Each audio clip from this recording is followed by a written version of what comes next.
pues siguiendo un poco el hilo, a mí me gustaría como enfocarme más en qué pasa después de leer el libro. O sea, como el objetivo, la finalidad. Si, por ejemplo, con Jeffrey o con René, a nivel personal, comparto un punto de partida muy similar, que es el de tomar conciencia de nuestra realidad, aunque son muy distintas. Por ejemplo, aquí tenemos tres realidades muy distintas. Estamos aquí, ¿no? Estamos en un mismo lugar y tenemos un objetivo muy similar. ¿Y cuál es este objetivo? Es el activismo negro, pero dando a conocer qué es, ¿no? Como decía Jeffrey, una cuestión es el antirracismo y la otra cuestión es el activismo. El antirracismo conlleva, pues eso, ¿no? Posicionarse de una forma, no querer ser.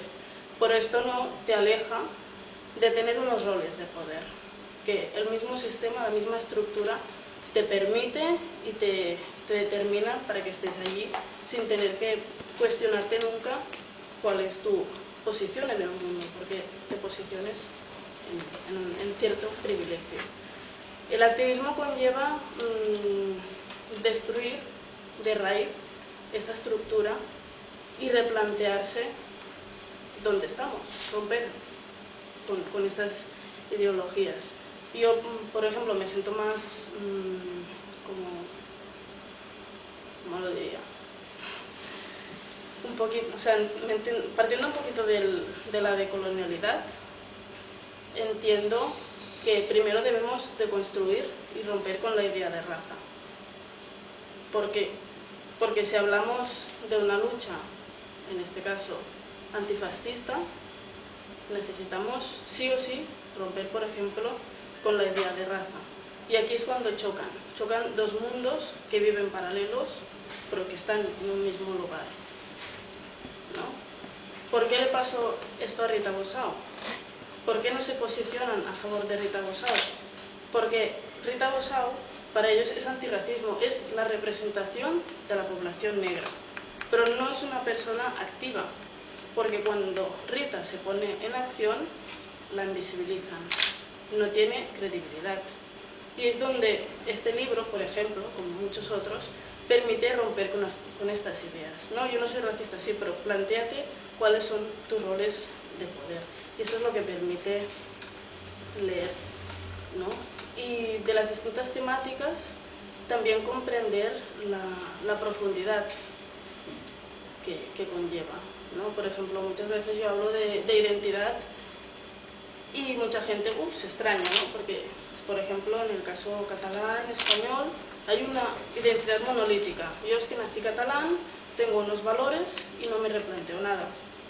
Yo nací en Colombia, fui adoptada a los 4 años, he estado toda mi vida aquí y por X o por Y no he llegado a sentirme catalana, ¿no? Porque el hecho de ser negra, nadie me reconoce como catalana, pero tampoco puedo ser colombiana porque yo iré allí y tengo unos valores, unas formas que tampoco son las colombianas. Entonces, mi identidad, por ejemplo, no es monolítica, es plural, son muchas cuestiones.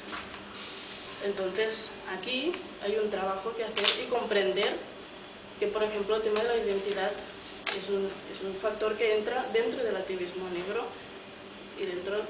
y cada una se trabaja cómo se siente y a dónde quiere llegar a ser. Feminismo, hay muchas posiciones.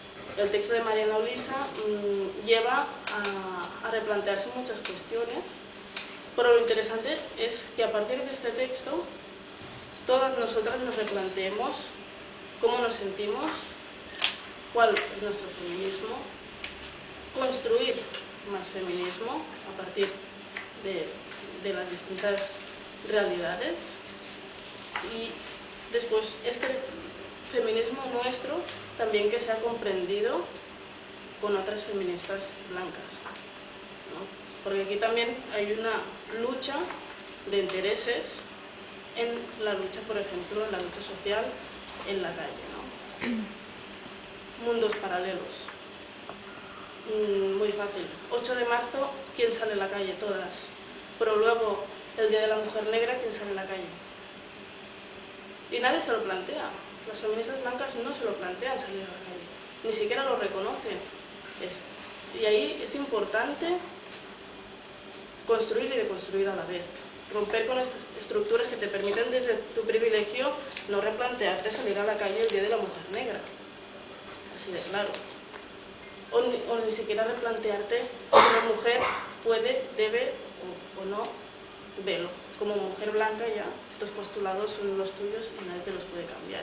Entonces, por eso es importante que se escriban estas temáticas. Para mí la lucha negra es una cuestión, partiendo de la diáspora, es internacional en sí. O sea, se puede haber construido desde América Latina, desde Estados Unidos, desde el continente africano, se está construyendo desde aquí, pero es una cuestión compartida. Nosotras, este libro lo refleja, cuando queremos construir, tenemos la necesidad de hablar con múltiples ideas, con múltiples realidades. Y además estas realidades están interconectadas. Cuando hablamos de memoria histórica, no podemos olvidar para nada la época del colonialismo y la relación estructural global universal, ¿no? Porque esta misma estructura, roles de poder entre países y estas relaciones económicas se ejercen sobre el cuerpo de las personas negras, rolificando entre hombre y mujer. Y luego lo que a mí me hizo pensar mucho, leer los textos, fue la cuestión de referentes, ¿no? Jeffrey ya ha hecho mención, pero muchas de nosotras no tuvimos la suerte de tener unos referentes o los encontramos muy tarde, ¿no? Un poco rasgando, un poco conociendo, ¿no? O sea, de una forma espontánea te planteas, llegas a una crisis de identidad y empiezas a buscar quién eres, de dónde vienes, a dónde vas, y ahí empiezas a construir algo positivo, ¿no? Y esta falta de referentes la encontramos en todos los sitios de la vida cotidiana. ¿Cuántos profesores y profesoras hay negros? ¿Y por qué? Plantearse esto, ¿por qué? ¿No? Porque hay un sistema educativo que no tiene profesorado negro. ¿Y qué implica eso? Implica, como en el caso que ha salido ahora de Madrid, que ha tenido buena reacción gracias a una campaña que se hizo, implica que la misma estructura no vea el racismo y no lo legitime. O lo, ¿cómo se dice? O que llegue a la confusión de que es bullying. Una cosa es el racismo y la otra cuestión es el bullying. El racismo conlleva una relación histórica. Esto es historia. Y esto nos determina a nosotras en qué posición social estamos en la sociedad. Determina si la persona de enfrente nos escucha o no nos escucha. Si nos para un policía o no nos para. Esto determina. Entonces, por esto, estos libros permiten transcribir, es que lo hago muy mal el castellano, permiten transcribir, ¿no?, esta historia, y a partir de ello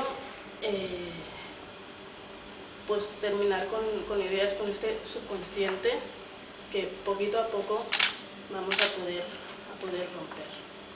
Y ya está.